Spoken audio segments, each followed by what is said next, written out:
The Pathfinder panel in InDesign allows for many things. I've built this document to illustrate what each of the buttons in Pathfinder will do.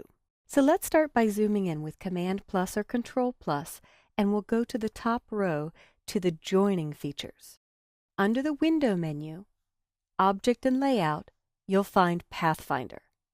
And I tend to like to dock a line in Pathfinder over to my panels so they're always available.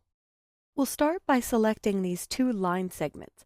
I just dragged across them to Marquee Select, and you'll see they are not connected. But when I drag across in the Pathfinder panel in Paths, with one click, I could join them, and InDesign connected the top.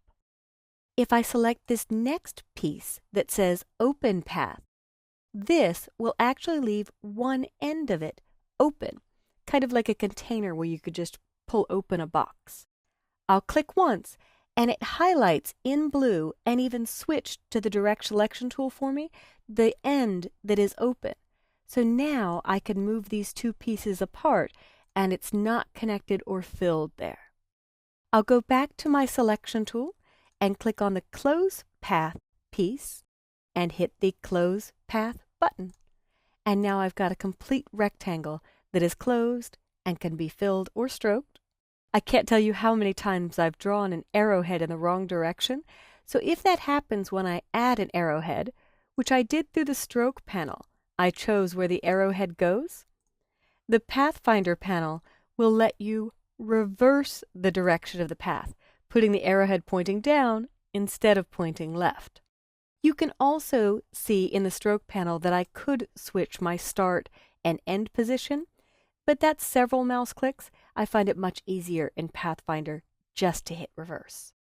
Now I'll scroll down a bit, and I've got overlapping shapes. The blue is the topmost object, the black is the bottommost. So I'll Marquee Select, just touching each piece of these two, and I'll try the first, Pathfinder Add. So it builds one united shape as if this was drawn as one piece. There are no longer two, they are selectable and editable as one piece. If I select the two below Subtract and hit the second button to subtract, it subtracted the frontmost object, taking away the blue, leaving the black, which was the object in the back, giving you almost a pie cutout or a waning moon, for example.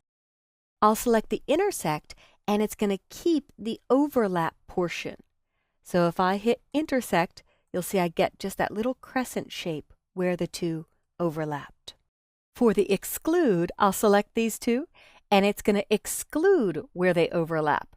So basically cutting a little donut hole here in between and getting two semicircles touching. And then finally, I'll select Minus Back and choose the minus back, so it subtracted the backmost object from the front blue. Another interesting thing you could do is I have two independent text frames here. I can use my Shift key to select both, or I can Marquee Select both.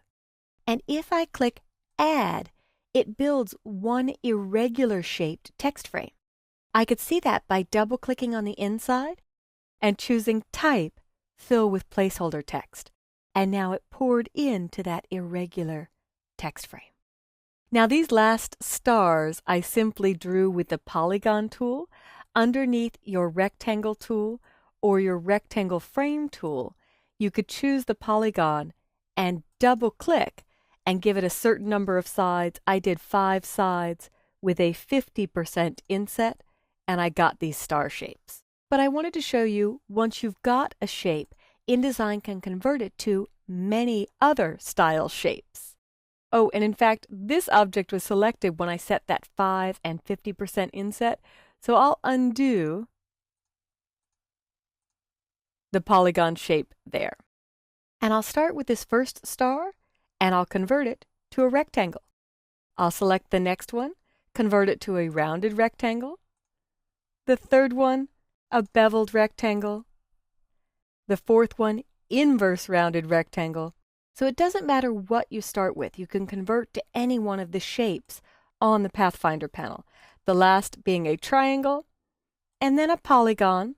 but this is technically already a polygon, so it's not going to change the shape. I could double click on the polygon tool and change the values and click OK, and it adjusts this based on whatever the polygon tool settings are. I'll go back to my selection tool, and then the last would make just a straight line.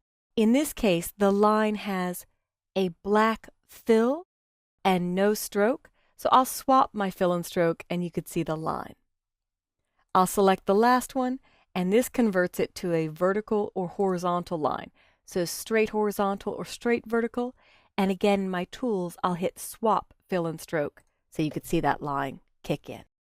Lastly, I have some examples of how you can modify individual points to change the shape of a drawn path.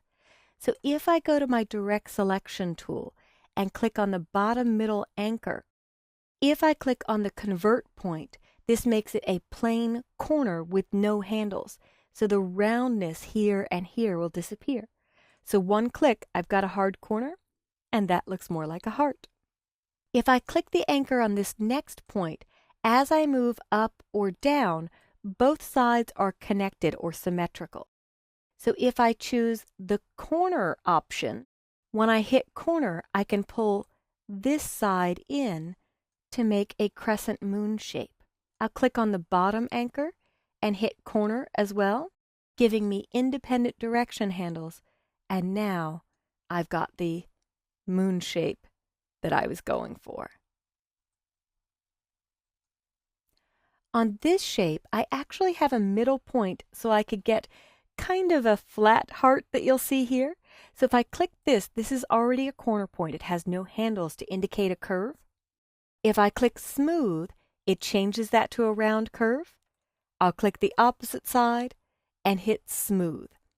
And I could stretch each side of these to make the handles give this more of a heart shape. There we have it. On the last triangle, it makes smooth with symmetrical, equal length direction lines. So this top half and bottom half are the same length. I'll click here, and it will do the same thing. They may not be the same length on the left and right side. In fact, you'll see this is longer, but they are both proportional.